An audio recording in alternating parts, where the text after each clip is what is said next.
আসসালামু আলাইকুম ওয়া রাহমাতুল্লাহ। ইন্নাল হামদালিল্লাহ ওয়াসসালাতু ওয়াসসালামু আলা মুহাম্মাদিন ওয়া আলিহি ওয়া আসহাবিহি ওয়া মা ওয়ালা, আম্মা বাদ।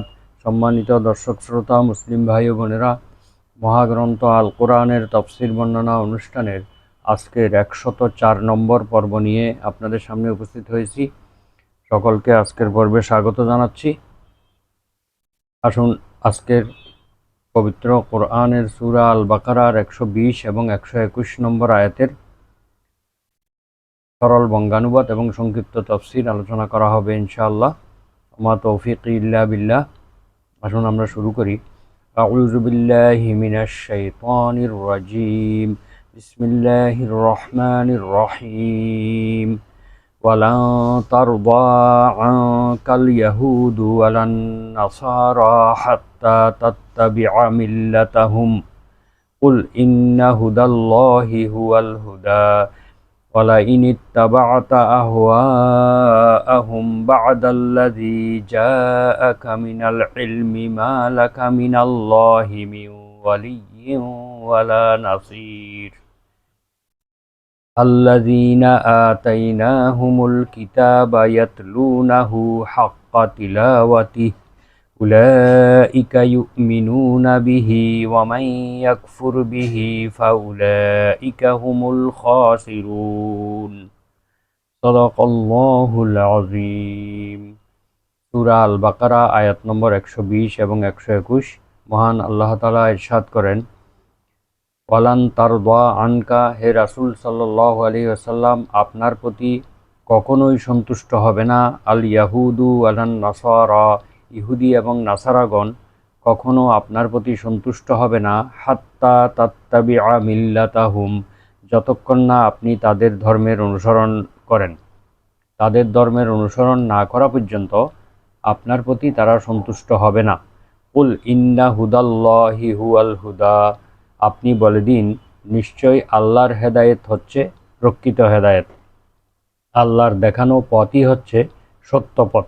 ওয়ালাইন ইত্তাবা'তা আহওয়াআহুম, আপনি যদি তাদের খেয়াল খুশির অনুসরণ করেন, বা'দাল্লাযী জাআকা মিনাল ইলমি, আপনার কাছে সত্য জ্ঞান আসার পরে, মহান আল্লাহর পক্ষ থেকে সত্য ওহীর জ্ঞান আসার পরেও যদি আপনি তাদের অনুসরণ করেন, মা লাকা মিনাল্লাহি মিন ওয়ালিয়্যিন ওয়ালা নাসীর, আপনার জন্য আল্লাহর পক্ষ থেকে কোনো অভিভাবক কিংবা কোনো সাহায্যকারী থাকবে না।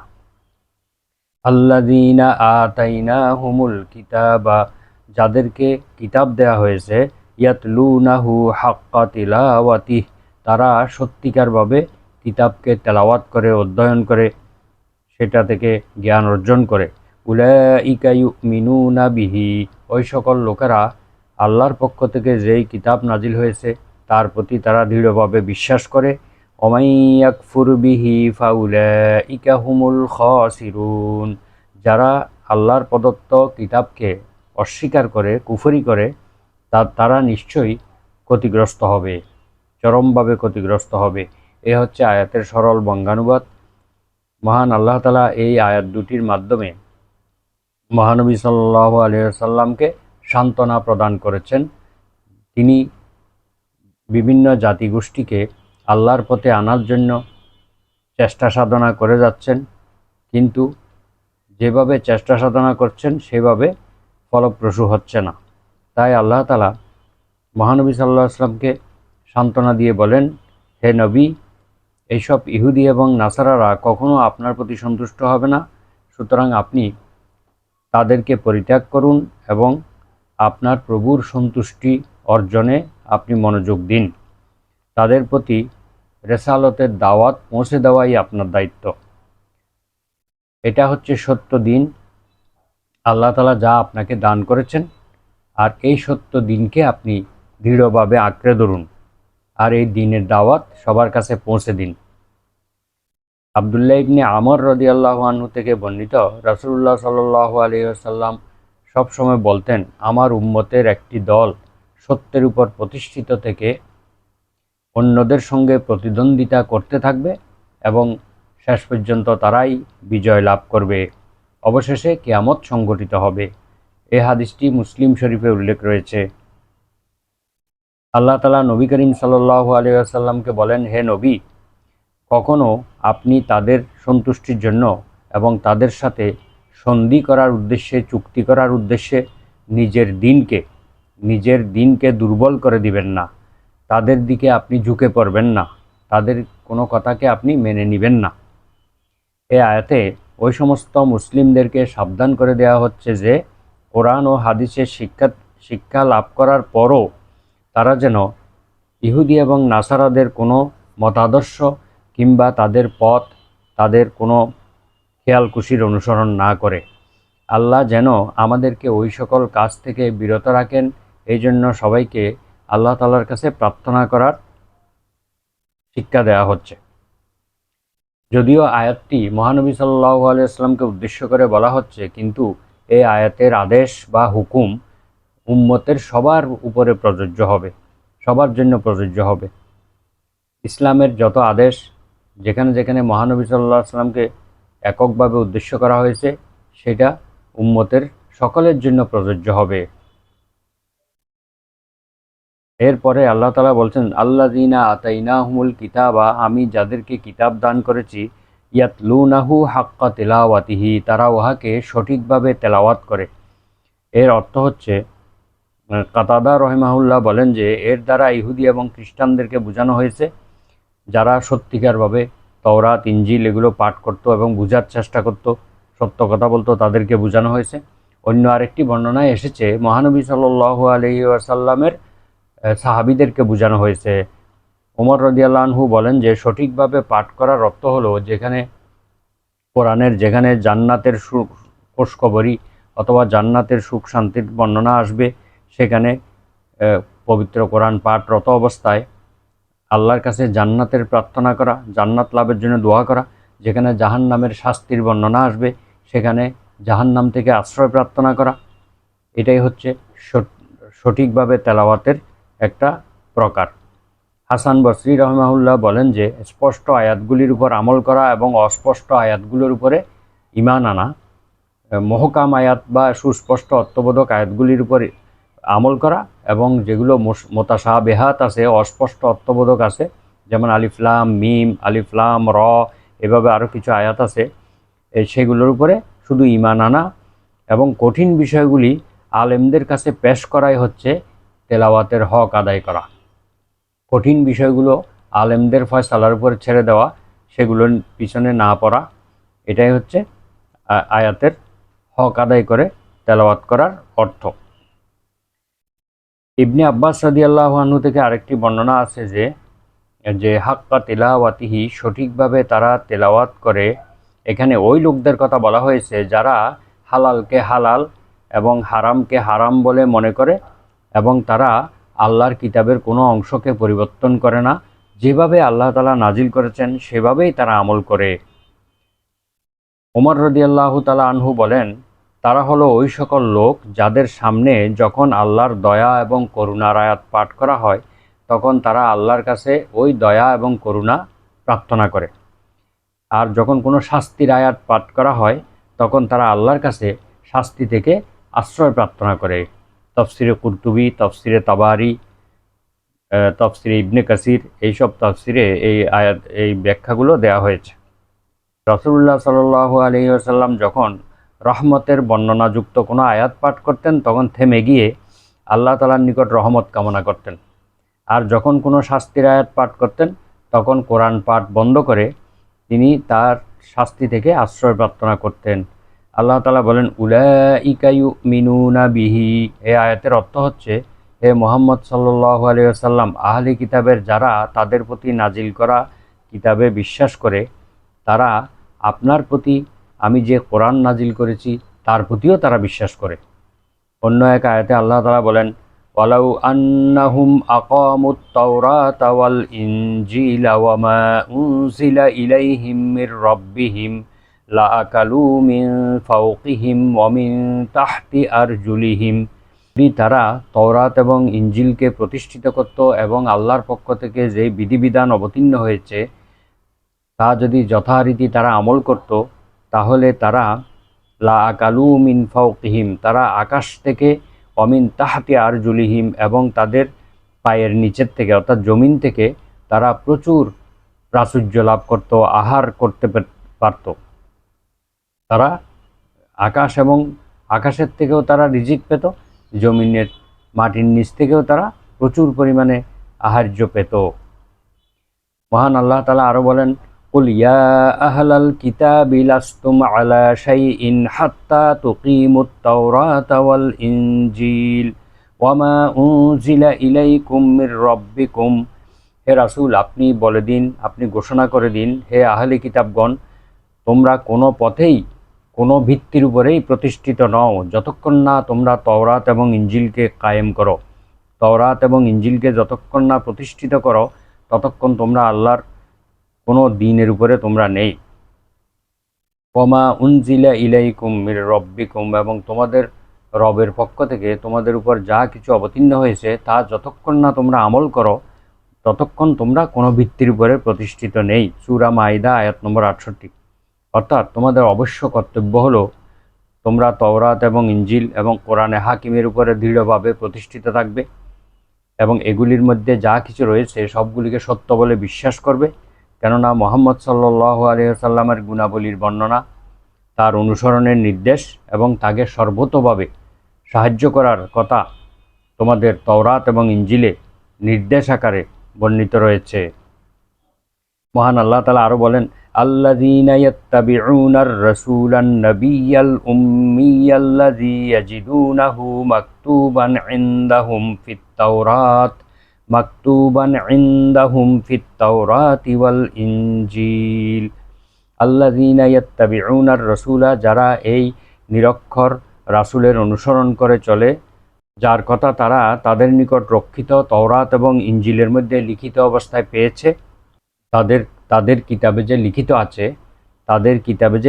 এই আয়াত দ্বারা তা প্রমাণিত হয়। এটি সূরা আরাফের 157 নম্বর আয়াত। মহান আল্লাহ তাআলা আরো বলেন, কুল আমিনু বিহি আউলা তুমিনু, তোমরা বিশ্বাস করো আর নাই করো। ইন্নাল্লাযীনা উতুল ইলমা মিন ক্বাবলিহি ইযা ইউতলা আলাইহিম ইয়াখিরুনা লিল আযকানি সুজ্জাদা। তোমরা বিশ্বাস করো আর না করো যাদেরকে এর পূর্বে এলেম দেওয়া হয়েছিল, জ্ঞান দেওয়া হয়েছিল, তাদের সামনে যখন এই আয়াত আবৃত্তি করা হয়, এই আয়াত তেলাওয়াত করা হয়, তারা বিনয়ের সাথে ক্রন্দনরত অবস্থায় ভূমিতে লুটিয়ে পড়ে সিজদাবনত হয়। ওয়ায়াকুলুনা সুবহানা রব্বিনা, আর তারা বলে আমাদের রব কতই না পবিত্র। ইন কানা ওয়াদু রব্বিনা লামাফউলা, আমার রবের প্রতিশ্রুতি অবশ্যই কার্যকর হয়ে থাকে। সূরা বানী ইসরাইল আয়াত নম্বর 107 এবং 108। অর্থাৎ পূর্ববর্তী লোকেরা আল্লাহ তাআলার আয়াত শুনে তারা ক্রন্দনরত অবস্থায় বিনীতভাবে সিজদায় অবনত হতো। আরও আল্লাহ তাআলা আরও বলেন, আল্লাযীনা আতাইনাহুমুল কিতাবা মিন ক্বাবলিহি হুম বিহি ইউমিনুন, এর পূর্বে আমি যাদেরকে কিতাব দিয়েছিলাম তারা এতে বিশ্বাস করে। ওয়াইযা ইউতলা আলাইহিম ক্বালু আমান্না বিহি, যখন তাদের কাছে এই কিতাব তেলাওয়াত করা হয় তখন তারা বলে আমরা এতে ঈমান আনয়ন করলাম। ইন্নাহুল হাক্কু মির রব্বিনা, নিশ্চয়ই এটা আমাদের রবের পক্ষ থেকে সত্য কিতাব, সত্য কথা।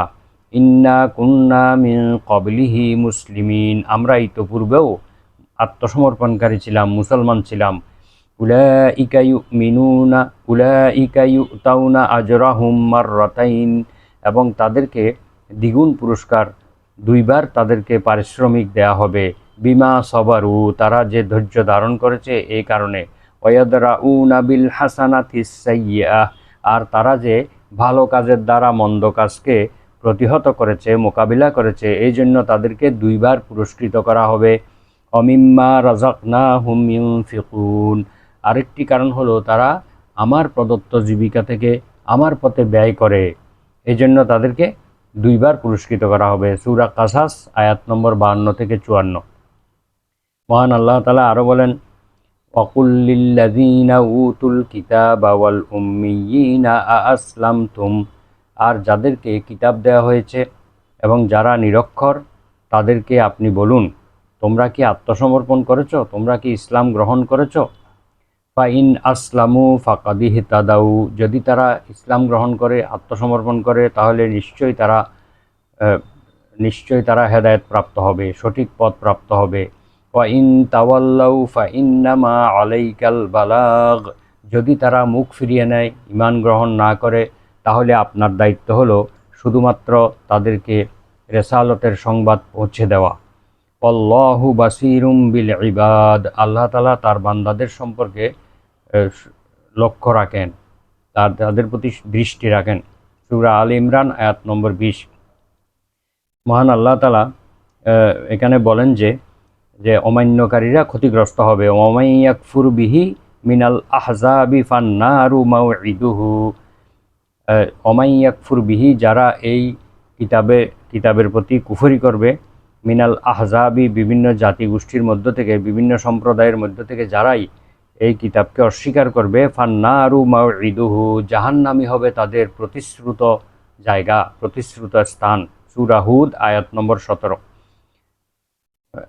একটা সহিহ হাদিসে এসেছে, মহানবী সাল্লাল্লাহু আলাইহি ওয়াসাল্লাম বলেছেন, ওয়াল্লাযী নফসু মুহাম্মাদিন বিয়াদিহি, ওই সত্তার কসম যার হাতে আমার প্রাণ, এই উম্মতের মধ্যে যে কেউ, ইহুদি হোক বা নাসারা হোক, আমার কথা শোনার পরে আমার উপর যদি ঈমান না আনে, আমার উপর ঈমান এনে মৃত্যুবরণ না করে, তাহলে সে জাহান্নামে প্রবেশ করবে। মুসলিম শরীফের 134 নম্বর হাদিসে এই কথাটি উল্লেখ রয়েছে। তাহলে বোঝা যাচ্ছে যে শেষ নবীর উপর ঈমান আনা প্রত্যেক জাতি গোষ্ঠী মানুষ মাত্রেই সবার উপরে ফরজ। এই নবীর উপর যদি ঈমান আনয়ন না করে, তাহলে তাদের আর বাঁচার কোনো উপায় থাকবে না। আল্লাহ তাআলার এটাই হচ্ছে চূড়ান্ত সিদ্ধান্ত। সর্বশেষ নবী যিনি আসবেন, তার প্রতি আনুগত্য করার জন্য সকল নবীদের কাছ থেকে, সকল নবী রাসূলের কাছ থেকে আল্লাহ তাআলা ওয়াদা নিয়েছিলেন। এই ব্যাপারে আমরা বিভিন্ন পর্বে আলোচনা করেছি এবং কোরআনে আরও বিভিন্ন আয়াতে এই কথা বারংবার আল্লাহ তাআলা উল্লেখ করেছেন। সমগ্র মানবজাতি, নবী রসুল সবার থেকে ওয়াদা নেওয়া হয়েছিল যে শেষ নবী যখন আগমন করবে তখন সব কিছু ছেড়ে দিয়ে তাকেই আনুগত্য করতে হবে, তাকেই মেনে নিতে হবে, তার প্রতি ঈমান আনতে হবে এবং সর্বশেষ কিতাবের প্রতি ঈমান আনতে হবে। অন্যথায় কারো কোনো বাঁচার উপায় থাকবে না। তো আমরা এই আয়াত থেকে যা শিক্ষা পেয়েছি তা হলো যে আমরা অন্য কোনো জাতির খেয়াল খুশির অনুসরণ করব না। একমাত্র শেষ নবী মুহাম্মদ সাল্লাল্লাহু আলাইহি ওয়াসাল্লামের উপর যা কিছু অবতীর্ণ হয়েছে তার প্রতি আমরা দৃঢ়ভাবে বিশ্বাস স্থাপন করব এবং সেগুলির উপরে আমরা আমল করব। আল্লাহ তাআলা স্বয়ং আল্লাহর রসুলকে বলেছেন যে আপনি যদি তাদের খেয়াল খুশির অনুসরণ করেন, তাহলে আমার কাছে আপনার কোনো অভিভাবক বা কোনো সাহায্যকারী থাকবে না। তাহলে আমাদের অবস্থা কী হবে? আমাদের উচিত একমাত্র মুহাম্মদ সাল্লাল্লাহু আলাইহি ওয়াসাল্লামের অনুসরণ করা এবং আল্লাহর কিতাবের উপর আমল করা এবং আল্লাহর আয়াতগুলোকে তার হক আদায় করে পাঠ করা। আল্লাহ তাআলার যেখানে আমলের কথা আছে সেখানে সাথে সাথে আমল করা, এবং যেখানে শাস্তির কথা আছে সেখানে আল্লাহর কাছে শাস্তি থেকে আশ্রয় চাওয়া, এবং যেখানে আল্লাহর রহমত এবং জান্নাতের সুখ শান্তির কথা আছে সেখানে আল্লাহর কাছে জান্নাতের সুখ শান্তি কামনা করা, রহমত কামনা করা। এ হচ্ছে আমাদের দায়িত্ব এবং কর্তব্য। এই আয়াতের শিক্ষা আমাদের জীবনে আমরা যেন বাস্তবায়ন করতে পারি, তা আল্লাহ তাআলার কাছে তৌফিক চেয়ে আজকের আলোচনা এখানে শেষ করছি। সুবহানাকা আল্লাহুম্মা ওয়া বিহামদিকা আশহাদু আল্লা ইলাহা ইল্লা আনতা আস্তাগফিরুকা ওয়া আতুবু ইলাইক। আসসালামু আলাইকুম ওয়া রাহমাতুল্লাহ।